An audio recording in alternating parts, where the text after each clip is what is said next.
Olha, eu vou admitir que nem sempre os exercícios que eu trago aqui no canal são fáceis de serem replicados em qualquer academia. Geralmente eu recebo um comentário falando assim, mas onde eu vou arrumar essa máquina? Como que eu vou conseguir fazer isso sem levar metade da academia, os equipamentos de metade da academia, sem todo mundo me olhando? E tá bom, eu entendo, não é todo mundo que tem acesso a uma home gym.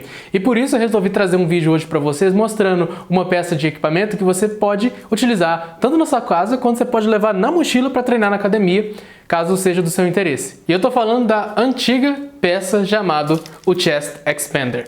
Cara, esse aparelho aqui, ele é uma coisa tão simples e que foi muito utilizada e popularizada na década de 60 e 70, tá? Que consiste em duas partes fixas conectadas por molas, tá? É simplesmente isso. O Chest Expander ele foi muito popularizado pelos primeiros bodybuilders, antes mesmo de existir competições, antes mesmo de ser algo popularizado e algo bem visto, tá? E era sempre tido como uma coisa que você consegue treinar em qualquer lugar, você pode levar na mochila e ainda assim ter grandes ganhos. Final da década de 80 e 90, com as academias se tornando cada vez mais populares, as marcas de equipamento de academia se tornando mais populares, esse tipo de peça que você consegue ter em casa ou levar para algum lugar acabou indo para escanteio. As revistas de bodybuilding, né, e toda essa mídia não tratava essas peças como algo sério e algo que poderia ser utilizado. Mas aqui no canal Gabriel Martins Fitness a gente sabe que não é exercício, tá? É assim a abordagem que vai gerar ganhos de força e hipertrofia.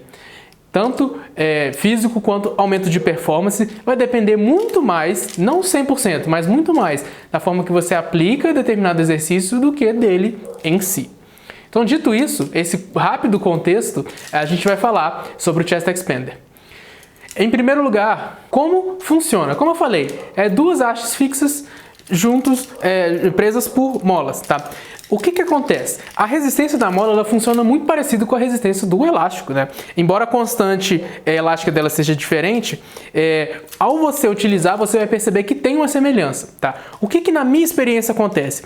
A fase excêntrica superacelerada da mola é muito maior. Eu costumo falar para os meus alunos, e eu tenho essa mesma sensação de que se você começar o exercício aqui e desistir ou parar de fazer força, ele simplesmente vai te punir, tá?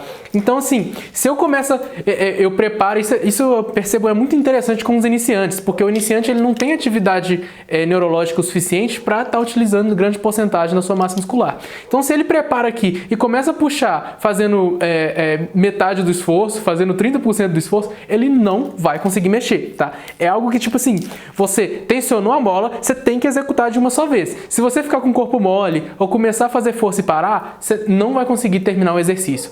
Então, eu vejo que o rebote, né? Eu puxei e se eu não controlar a excêntrica, a mola me joga para frente e assim, dependendo do exercício, pode até te tirar de posição, pode até sentir alguma coisa estranha na articulação, mas assim, para mim, então essa característica da fase excêntrica superacelerada, eu vejo ela como acentuada nos exercícios de mola. Entretanto, você tem menor versatilidade porque você não pode prender em algum lugar, você precisa do lugar específico, você precisa da alça específica para estar utilizando e a deformação acontece tanto aqui quanto na mola, então você tem que ter muito cuidado.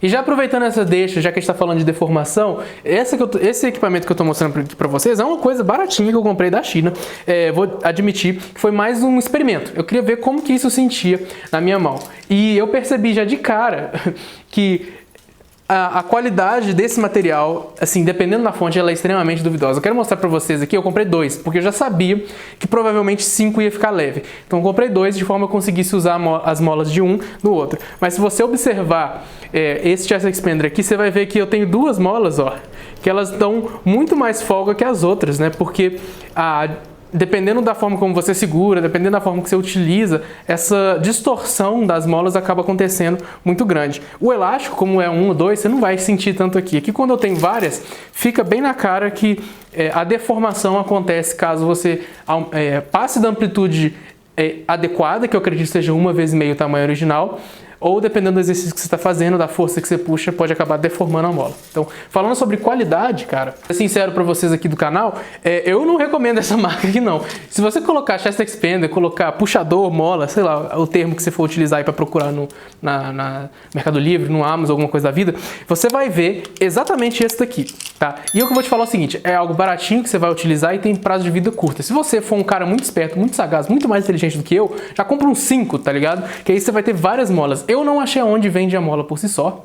Se você achar, por favor, manda aqui nos comentários. Eu vou te agradecer bastante, porque eu já vou comprar um tanto e assim que ela começar a estragar, eu já jogo no lixo, tá? Mas um equipamento desse, de alta qualidade, que tem uma mola feita de material revestido, material mais grosso e tudo mais, ele dura uma vida inteira. Porém, se você der uma pesquisada, você vai ver que é algo extremamente caro e provavelmente vai ter que ser importado. O fabricante original, o cara que criou as primeiras, que foi utilizado por diversos bodybuilders da década de 60, foi utilizado por nomes famosíssimos, ele ainda vende, tá? A fábrica ainda produz, mas é algo da que a gente está falando no papo de $300, mais taxa de importação, então é completamente fora da nossa realidade, tá? Então, de maneira geral, se você quiser investir, se você quiser testar, eu já te falo, compra uns 2, 3 e aí você vai conseguir brincar. 5 molas é algo muito difícil, mas não é algo impossível. Então, se você quiser investir aos poucos, quiser comprar só um, só para você ver como é que é, você vai ter uma determinada durabilidade, beleza? Então, novamente, falando da peça de equipamento como ideia, não necessariamente dessa marca, porque a marca tem as suas limitações. Mas quais exercícios que você pode fazer com esse aparelho? Eu testei várias coisas diferentes, eu gosto de fazer isso, toda a peça de equipamento que eu adquiro aqui para minha academia, para a Home Gym do Pentagon Train, eu gosto de testar utilidades. Porque tudo que está aqui nesse espaço, eu preciso que... como diz o ditado em inglês, ele vai valer o seu peso em ouro. Eu preciso fazer várias coisas com uma peça, porque se eu faço só uma, não tem motivo para ela estar aqui, tá? Então, utilizei para treinar braço, bíceps, tríceps, tentei utilizar para treinar peitoral e foi a primeira vez que eu deformei uma mola, então eu já falei, realmente não dá para fazer grandes articulações, tem que fazer isolamentos. Então eu vou pensando, bíceps, tríceps e principalmente ombro, que aí eu acho que é a mágica desse exercício. Embora ele chame o chest expander, você está expandindo o peitoral, você não está treinando o peitoral, né? A maior parte dos exercícios você está focando em escapulares, tá? E principalmente trapézios e romboides. O chest expander eu acredito que ele é uma peça assim muito interessante para prevenção e recuperação de lesões de ombro, tá? Principalmente porque você vai estar desenvolvendo grande estabilidade e grande controle da fase excêntrica, absorção de energia. E grande parte dos estudos demonstram que a principal função do trapézio é muito mais absorver energia, absorver impacto do que gerar movimento. Então eu acho que essa peça, no que diz respeito a tudo relacionado a yoke, é muito interessante, tá? Eu não vou fazer um vídeo só mostrando exercícios, porque são basicamente a mesma coisa em amplitudes diferentes, tá?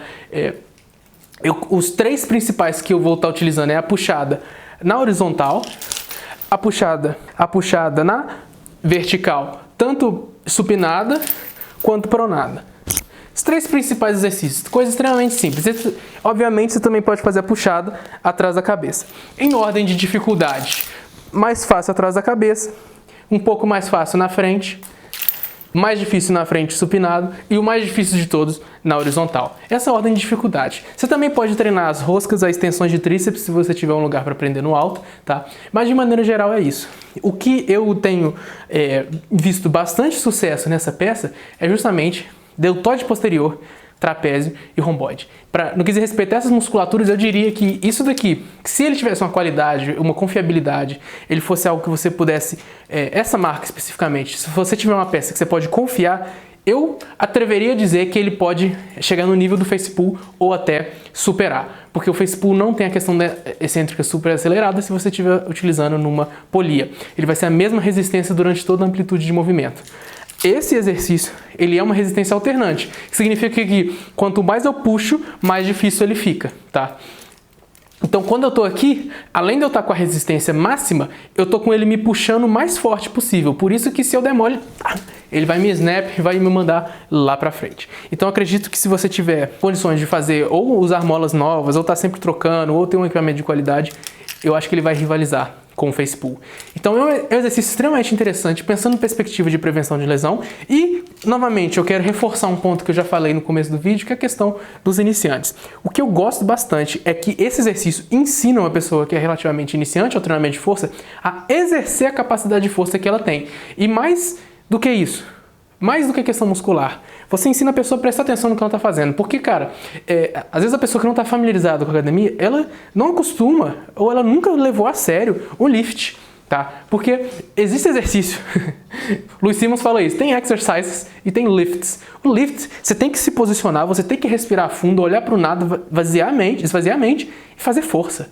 E assim, eu tô lá fazendo rosca sentado na academia, aí vou lá fazer um pulley. Eu não tô treinado a me concentrar, gerar a força adequada para vencer aquela resistência e controlar a excêntrica. Então, muitas vezes a pessoa faz um pouquinho de força, relaxa na volta. Faz um pouquinho de força, relaxa na volta. Aí já pega o peso abaixo da sua capacidade. Então, não tem esse aprendizado. Agora, você dá isso aqui na mão do cara...